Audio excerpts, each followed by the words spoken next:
Ticket ഫിനാലേക്ക് മുമ്പ് അവിടെ bonus പോയിന്റിന് വേണ്ടിയിട്ട് ഒരു ടാസ്കുകൾ നടത്തിയിരുന്നു ബിഗ് ബോസ്. ആ ബോണസ് പോയിന്റ് ലഭിച്ചത് ഋഷിക്കാണ്. അത് കിട്ടിയതിൽ പിന്നെ ഋഷി ഏത് നേരം അഭിഷേകിൻ്റെ അടുത്ത് പറയുന്ന ഒരു കാര്യമുണ്ട്, ഞാൻ 2 ഗെയിം നിനക്ക് വിട്ടു തരട്ടെ, നീ എന്തായാലും നന്നായിട്ട് ഗെയിം കളിച്ചിട്ട് കയറി വാ, ഞാൻ വേണമെങ്കിൽ 2 ഗെയിം നിനക്ക് വിട്ടു തരാം, എന്തായാലും നീ ടോപ്പ് 5 വരും എന്നൊക്കെ പറഞ്ഞുകൊണ്ട് ഋഷി അഭിഷേകിൻ്റെ അടുത്ത് ഇടയ്ക്കിടയ്ക്ക് സംസാരിക്കുന്നുണ്ടായിരുന്നു. ആ സമയത്ത് അഭിഷേക് അവിടെ പറയുന്നുണ്ടായിരുന്നു, എനിക്ക് ഗെയിം ഒന്നും വിട്ടു തരണ്ട, ഞാൻ മാക്സിമം ട്രൈ ചെയ്ത് ഞാൻ കളിച്ചെടുത്തോളാം, അങ്ങനെ പ്രേക്ഷകരുടെ ഇഷ്ടത്തോടു കൂടി അല്ലെങ്കിൽ വോട്ടിങ്ങോട് കൂടി നോമിനേഷനിലൊക്കെ വന്നിട്ട് എനിക്ക് വരാനാണ് താല്പര്യം, പ്രത്യേകിച്ച് എനിക്ക് കളിച്ച് നേടാനാണ് താല്പര്യം, നീ വിട്ടു തന്നു കഴിഞ്ഞാൽ അത് നെഗറ്റീവായിട്ട് എനിക്ക് ബാധിക്കുമെന്നൊക്കെ അഭിഷേക് അവിടെ ഋഷിയുടെ അടുത്ത് പറയുന്നുണ്ടായിരുന്നു. അപ്പോൾ ഋഷി പറയുന്നുണ്ട്, നീ എന്തായാലും ടോപ്പ് 5 വരും എന്നൊക്കെ ഋഷി അവിടെ പറയുന്നുണ്ടായിരുന്നു.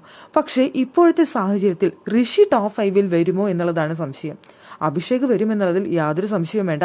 അഭിഷേക് കപ്പ് എടുക്കുമോ എന്നുള്ള കാര്യത്തിലാണ് ഇപ്പോൾ പ്രേക്ഷകർ നോക്കുന്നത് തന്നെ. അവിടെ ജിൻഡയും അഭിഷേകും തമ്മിലുള്ള ഒരു മത്സരം പ്രതീക്ഷിക്കുന്നുണ്ട് ഇപ്പോൾ നിലവിലെ സാഹചര്യത്തിൽ.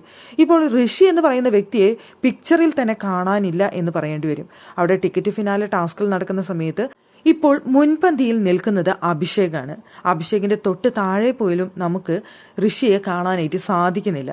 അവിടെ ജിൻഡോ പറഞ്ഞിരുന്നു, ഋഷി എന്ന് പറയുന്ന വ്യക്തി ടിക്കറ്റ് ഫിനാലെ ടാസ്കുകൾ വിൻ ചെയ്ത് മുൻപോട്ട് വന്നാൽ മാത്രമേ ടോപ്പ് 5 എത്താനായിട്ട് സാധിക്കുള്ളൂ, അല്ലാന്നുണ്ടെങ്കിൽ ഒരു പക്ഷേ അവിടെ ഋഷി പുറത്തു പോകാനുള്ള ചാൻസ് ഉണ്ട് എന്ന് അവിടെ ജിൻഡോ പറഞ്ഞിരുന്നു. ഇപ്പോഴത്തെ സാഹചര്യം വെച്ച് നോക്കി കഴിഞ്ഞാൽ ടിക്കറ്റ് ഫിനാലയിൽ വിജയിക്കാനുള്ള ചാൻസ് ഋഷിയുടെ ഏകദേശം അവസാനിച്ച അവസ്ഥയാണ് നമുക്ക് കാണാനായിട്ട് സാധിക്കുന്നത്. ഇനി ബാക്കിയുള്ള ഗെയിമുകൾ മുഴുവൻ വിജയിച്ചാൽ പോലും ഋഷിക്ക് മുന്നോട്ട് എത്താൻ സാധിക്കുമോ എന്നുള്ള കാര്യം സംശയമാണ്. അങ്ങനെയുള്ള ഈ സാഹചര്യത്തിൽ ഇനി ഋഷിക്ക് ടോപ്പ് 5 എത്താൻ സാധിക്കുമോ എന്നുള്ളതാണ് പ്രേക്ഷകർക്ക് തോന്നുന്ന ഒരു കൺഫ്യൂഷൻ. അവിടെ ഋഷിനെ എല്ലാവരും ടോപ്പ് 5 എടുത്തു വെച്ചിട്ടുള്ള ഒരു മത്സരാർത്ഥിയാണ്. ഋഷിക്ക് അത്രയും വോട്ടുണ്ട്. ജിൻഡോ കഴിഞ്ഞാൽ പിന്നെ ടോപ്പ് 5 എത്തുന്ന മത്സരാർത്ഥി അവിടെ ഋഷിയാണ് എന്ന് പറഞ്ഞുകൊണ്ടാണ് എല്ലാവരും ഇരിക്കുന്നത്. പക്ഷേ ഇപ്പോൾ ഋഷിയുടെ കാര്യം സത്യം പറഞ്ഞു കഴിഞ്ഞാൽ മൊത്തത്തിലൊരു പ്രശ്നത്തിലാണ് എന്ന് പറയേണ്ടി വരും. ഋഷിക്ക് മുന്നേയാണ് പലരും അവിടെ നിൽക്കുന്നത്. ജാസ്മിൻ ആണെങ്കിലും അഭിഷേക് ആണെന്നുണ്ടെങ്കിലും അർജുൻ ആണെങ്കിലും ഒക്കെ എനിക്ക് തോന്നുന്നു ഋഷിക്ക് മുൻപേ തന്നെയാണ് നിൽക്കുന്നത്. ഇപ്പോൾ ടോപ്പ് 5 ഋഷി എത്തുമോ എന്നുള്ള കാര്യമാണ് ഇപ്പോൾ കൺഫ്യൂഷൻ.